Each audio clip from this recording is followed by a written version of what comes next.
Assalamualaikum warahmatullahi wabarakatuh. Perkenalkan, nama saya Balkisa Fazira dengan NIM 1111240169. Di sini saya akan menjelaskan resum pertemuan 7 dalam mata kuliah hukum internasional. Pada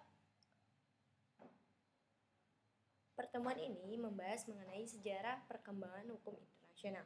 Hukum internasional berkembang dari aturan kuno, yaitu jus gentium, dipengaruhi moral gereja dan hukum Islam, hingga revolusi di abad ke-17 yang dipelopori Hugo Gratius, bapak hukum internasional modern.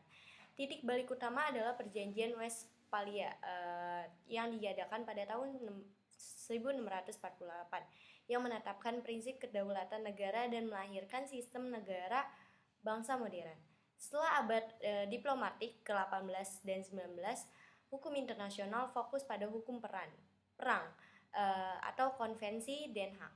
Dan setelah Perang Dunia, lahirlah lembaga global seperti PBB pada tahun 1945 yang memperluas jangkauan hukum internasional ke isu-isu hukum asasi manusia, hukum laut, dan lingkungan. Subjek hukum internasional. Subjek HI adalah pihak yang memiliki kepribadian hukum atau legal personality serta hak dan kewajiban dalam hukum internasional.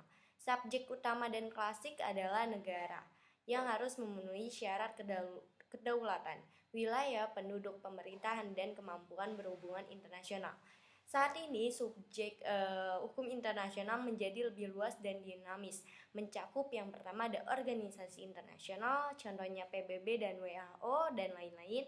Yang kedua individu, terutama terkait pertanggungjawaban kejahatan internasional. Yang ketiga organisasi non-pemerintahan atau INGO, contohnya Amnesty International. Yang keempat ada perusahaan internasional. Yang kelima ICRC, Palang Merah Internasional. Yang keenam organisasi pembebasan nasional, contohnya PLO. Dan yang terakhir adalah kelompok pemberontak Belgrade dalam konteks terbatas.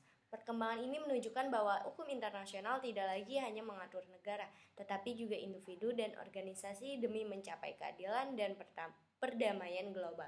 Cukup sekian penjelasan resum pertemuan 7, kurang lebihnya mohon maaf. Wassalamualaikum warahmatullahi wabarakatuh.